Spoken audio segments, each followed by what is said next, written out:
Bismillahirrahmanirrahim. Assalamualaikum warahmatullahi wabarakatuh. Muntazin, ketemu lagi di kuliah Ramadan Mamuntaza. Kali ini, kurma episode kali ini kita ditemani oleh Mbak Nadine dari kelas 10 Ibnu Sina. Dari kelas 10 Ibnu Sina. Ya, seperti biasa, kurma episode kita akan membahas pertanyaan-pertanyaan yang mungkin sering dipikirkan oleh teman-teman di luar sana, khususnya teman-teman di Mamuntaza Malang. Ya. Nah, hari ini Mbak Nadine datang dengan pertanyaan. Pertanyaan apa, Mbak Nadine? Jadi Pak, sebenarnya itu saya dan teman-teman saya itu mulai bertanya kayak sebenarnya pelajaran-pelajaran yang diajarkan oleh guru-guru, ustazah-ustazah itu di kelas itu tuh kira-kira tuh berkesinambungan nggak atau ada hubungannya nggak dengan Al-Quran, agama Islam, dan apakah itu nantinya akan berguna ke masa mendatang? Ya, pertanyaan yang karena Bapak ngajar matematika ya. Pertanyaan yang sering ditanyain sama teman-teman juga. Misal belajar apa nih? Belajar trigonometri, ya. Pak, beli cilok nggak pakai trigonometri gitu kan ya? Hubungannya Pak? Lah ya makanya kan biasanya teman-teman banyak tanya kayak gitu kan. Teman-temannya Nadine kan banyak tanya kayak gitu. Pak, emang ini ada kaitannya sama kehidupan sehari-hari dan lain-lain gitu ya. Nah, tadi pertanyaannya Mbak Nadine, apakah semua pelajaran yang kita dapatkan di kelas itu apakah ada fungsinya ya di kehidupan mendatang, dan apakah memang ada relasinya juga dengan agama Islam, Al-Quran dan agama Islam. Jadi kalau sejauh yang Bapak pahami dan sejauh sepanjang Bapak belajar di sekolah, sebetulnya yang kita pelajari di sekolah itu tidak hanya kontennya aja, tapi lebih ke konteksnya, gimana cara kita belajar, gimana cara kita memahami sesuatu, gimana cara kita menyelesaikan tugas yang diberikan. Nah, sebetulnya itunya yang banyak berguna di kehidupan sehari-hari. Karena ketika nanti kita sudah lulus, kita bakal fokus ke bidang spesifik minat kita. Misal Mbak Nadine minatnya di mana misalkan? Di IPA. Di IPA. Nah, maka nanti spesifiknya ke IPA. Pertanyaannya, apakah pelajaran seperti sejarah, sosiologi dan lain-lain dipelajari di kelas 10 akan digunakan? Tidak secara konten, tidak secara materi, tapi secara nilai karakter dia masih digunakan. Itu kalau misalnya pertanyaan apakah akan berguna atau tidak. Nah, tapi lebih dalam sebetulnya kalau misalkan kita paham konteks yang dipelajari, itu banyak banget hal-hal yang bisa kita ambil. Dan sebetulnya sangat berkaitan dengan karakter seorang muslim. Ya, kalau misalkan diingat pelajaran segitiga, sisi di depan sudut, itu masing-masing sudut itu memiliki definisi sisi yang berbeda. Sisi di depannya sudut alfa belum tentu itu di depannya sudut beta. Bagi si alfa, AB adalah depannya. Tapi bagi beta, AB itu adalah sampingnya. Oh iya. Ya, kan gitu kan. AB adalah sampingnya. Nah, kalau misalkan A sama B berdebat nih, A sama B berdebat kan mereka pasti bilang, loh AB itu depan saya, kata si A. Tapi kata si beta, AB itu samping saya, kata si beta. Nah, mereka berdua nih berdebat karena beda sudut pandang kan. Pertanyaannya, apakah mereka berdua salah? Tidak. Apakah karena apa?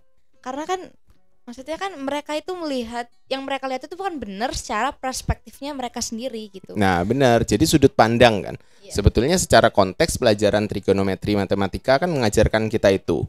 Cuma biasanya kita terlalu fokus ke kontennya, ke gimana cara ngitungnya, gimana cara mencari sudutnya. Padahal kalau kita mau paham secara mendalam, betapa toleransi yang diajarkan oleh segitiga itu tadi sangat besar. Ya kan? Nah, jadi memang toleransinya cukup besar yang diajarkan di segitiga. Dan toleransi ini juga termasuk nilai-nilai yang ada dalam agama kita. Kita harus bisa saling menghargai ya pendapat orang lain dan lain-lain. Bahkan kita diajarkan untuk saling mengenal orang, lita'arofu dan lain-lain. Ya, itu kalau misalkan secara konteks materi. Nah, gimana sekarang? Apakah memang ada materi-materi yang letterlek jelas ada di Al-Quran? Kita bisa mengambil pelajaran biologi mungkin, lebih banyaknya mungkin ke biologi. Jadi ada beberapa yang Bapak temukan di referensi, di buku-buku yang Bapak baca. Contohnya saja, di pelajaran biologi, Nadine tahu nggak pemimpinnya apa atau ketua pasukannya semut itu? Iya. Raja atau ratu semut? Ratu semut. Kalau ratu semut kan berarti betina ya. Benar, Pak. Nah, betina. Nah, di di surah An-Naml, ya di surah An-Naml itu ada ceritanya waktu Nabi Sulaiman bersama pasukannya berjalan kemudian ketemu dengan rombongan semut. Ya. Kemudian ada salah satu semut yang memerintah di sana. Ya benar kan? Memerintah pasukannya untuk hati-hati, ada Sulaiman dan pasukannya. Ingat ya cerita itu ya. Nah, kata-kata yang ada di Al-Qur'an, kata-kata yang ada di Al-Qur'an itu adalah qolat namlatun. Nah, sedangkan dalam bahasa Arab qolat namlatun itu merujuk ke muannas. Muannas berarti perempuan. Ya. Jadi merujuk ke muannas, padahal itu ayat itu turun mungkin jauh sekali sebelum orang-orang sadar bahwa pemimpinnya semut itu adalah perempuan. Seharusnya kalau misalkan berdasarkan budayanya orang Arab yang sangat kuat untuk memimpin kan laki-laki. Ya, kalau benar memang Al-Qur'an itu dari lisannya seorang manusia, bukan dari Allah, bukan petunjuk dari Allah Subhanahu wa taala, seharusnya yang dipakai adalah ego dan budaya masyarakatnya. Benar. Ya kan, kita tahu ceritanya pada zaman jahiliyah, kenapa disebut zaman jahiliyah kan karena itu kan, karena memang betapa posisi wanita pada waktu itu tidak dimuliakan. Ya, tidak dimuliakan. Nah, tapi ayat yang turun adalah qolat namlatun. Berarti yang memberikan perintah pada waktu kejadian Nabi Sulaiman melewati rombongan semut itu tadi adalah betina. Ya, betina, dan betina memberi perintah berarti kemungkinan dia adalah ratu semutnya, seperti itu. Itu adalah salah satu bukti yang menunjukkan bahwa ayat-ayat Al-Qur'an tuh memiliki keterkaitan yang cukup kuat dengan ilmu sains. Dan sebetulnya ada banyak lagi referensinya, banyak kok. Kalau misalkan Mbak Nadine mau cari bukunya, ada banyak sekali bukunya.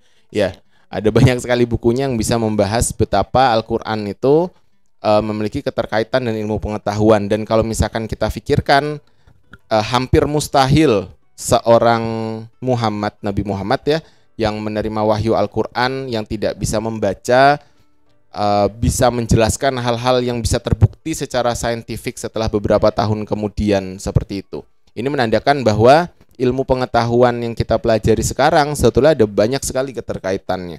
Kalau misalkan kita pelajari lebih lanjut terkait fisika, terkait kimia, dan pelajaran-pelajaran apalagi pelajaran-pelajaran sosial, nilai-nilainya banyak sekali yang berkaitan dengan nilai-nilai yang ada dalam agama Islam. Maka tinggal kita yang mau mempelajarinya atau tidak. Khawatirnya kita hanya belajar kontennya saja, tidak dengan konteksnya. Ya, kontennya benar, kontennya kita bisa mengerjakan soalnya, tapi konteksnya sebetulnya bisa lebih dalam daripada itu. Nah, dan sekarang mumpung di bulan suci Ramadan, bulannya Al-Qur'an juga, mungkin kita bisa lebih dalam mempelajari Al-Qur'an untuk menambahkan keyakinan kita dan juga pengetahuan kita bahwa sesungguhnya Al-Qur'an adalah sebuah kebenaran dan relate serta berjalan beriringan dengan ilmu pengetahuan. Jadi kayak gitu.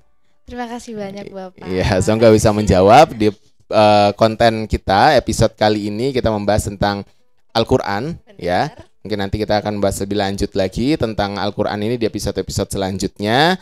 Dan stay tune terus sampai ketemu di kuliah Ramadan Mumtazah episode selanjutnya. Assalamualaikum warahmatullahi wabarakatuh.